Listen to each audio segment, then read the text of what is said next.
देश की धरती तो अनस्वरूप सोना उगलती ही है, लेकिन समुद्र के तटीय क्षेत्रों की रेत भी किसी हीरे से कम नहीं है। एक वक्त मोदी सरकार ने इसके अवैध खनन पर प्रतिबंध लगाकर केवल सार्वजनिक क्षेत्र की कंपनियों को ही खनन का अधिकार दिया था। लेकिन अब मोदी सरकार अन्य क्षेत्रों की भांति समुद्र तटीय क्षेत्र के रेत खनन के लिए भी अब निजी क्षेत्र की कंपनियों को भागीदार बनाने की प्लानिंग तैयार कर चुकी है। सरकार का यह फैसला देश की परमाणु ऊर्जा से लेकर अन्य आर्थिक क्षेत्र में विकास की एक अहम भूमिका निभा सकता है।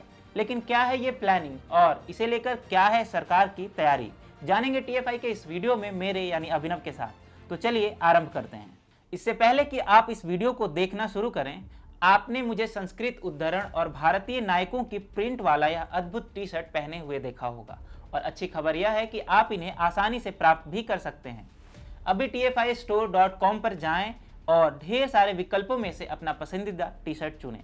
दरअसल सार्वजनिक क्षेत्र की कंपनियों का कामकाज सदैव ही सुस्त रहता है। यही कारण है कि मोदी सरकार एयर इंडिया से लेकर बीएसएनएल, रेलवे, रक्षा समेत अन्य क्षेत्रों में भी निजी कंपनियों को भागीदार बना रही है और इसके परिणाम भी सार्थक देखने को मिल रहे हैं। ऐसे में मोदी सरकार का नया प्लान तटीय क्षेत्रों में रेत खनन में निजी कंपनियों को लाने का है। यह सर्वविदित है कि यह तटीय रेत आर्थिक स्थिति के लिहाज से अति लाभकारी हैं। यही कारण है कि मोदी सरकार ने अब इस पर लगे प्रतिबंध को हटाने की तैयारी कर ली है। समुद्र तटीय रेत हीरा है और ये बात जिन्हें भी पता थी उन्होंने इस रेत के खनन से खूब कमाई की, जबकि सरकार के हिस्से में कुछ नहीं आया।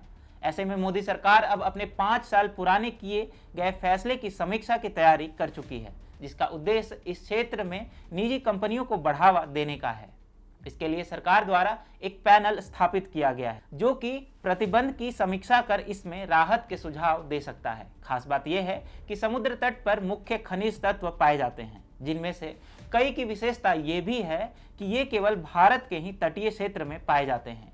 जुलाई 2021 में परमाणु ऊर्जा विभाग द्वारा जारी एक विज्ञप्ति में बताया गया था कि समुद्र तटीय खनिज से संबंधित खनन के लिए जो भी प्रतिबंध लगाए गए थे उन सभी प्रतिबंधों को अब खत्म कर दिया गया है।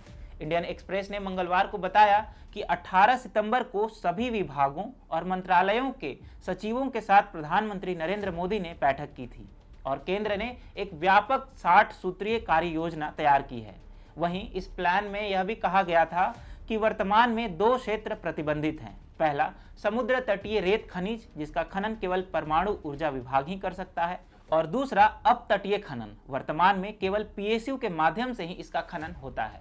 अब इन दोनों को ही निजी क्षेत्रों के लिए खोलने का सुझाव दिया गया है। गौरतलब है कि एनडीए सरकार ने जुलाई 2019 में अपतटीय क्षेत्र खनिज अधिनियम 2002 के तहत अपतटीय खनिजों के पूर्ववेक्षण और खनन अधिकारों को आरक्षित करने के लिए एक विस्तृत अधिसूचना जारी की थी। इसमें विशेष रूप से सरकार के स्वामित्व वाले कंपनियों और संस्थाओं को खनन के अधिकार दिए गए थे। एनडीए सरकार द्वारा 2015 से जुलाई 2019 की अधिसूचना तक इन सभी खनिजों के खनन में निजी क्षेत्र की गतिविधियों को प्रभावी ढंग से प्रतिबंधित करने के लिए इन नियमों को उत्तरोत्तर सख्त किया गया था।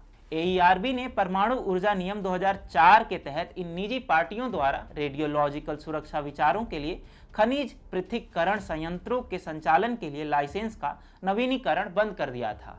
खनन मंत्रालय और विदेश व्यापार महानिदेशालय ने भी निजी क्षेत्र की भागीदारी को प्रतिबंधित करने के उपाय शुरू कर दिए थे, जिसमें यह अनिवार्य किया गया था कि इन खनिजों का निर्यात राज्य के स्वामित्व वाले कैनालाइजिंग एजेंटों के माध्यम से किया जाएगा। जानकारी के मुताबिक समुद्र तट के रेत में मोनाजाइट नामक खनिज की प्रचुरता होती है और इससे थ्योरियम निकाला जा सकता है।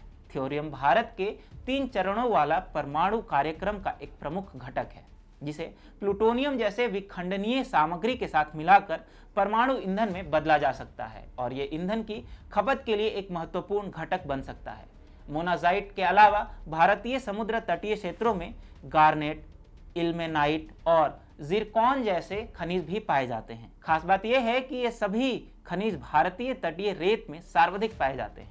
ऐसे में आवश्यकता अनुसार पहले मोदी सरकार ने इस क्षेत्र में खनन को निजी कंपनियों के लिए प्रतिबंधित कर दिया था, लेकिन अब जब सार्वजनिक क्षेत्र की सुस्ती और ढुलमुल रवैये को देखते हुए मोदी सरकार इस समुद्र तटीय रेत के खनन को पुनः निजी क्षेत्र में देने के लिए प्रयास कर रही है।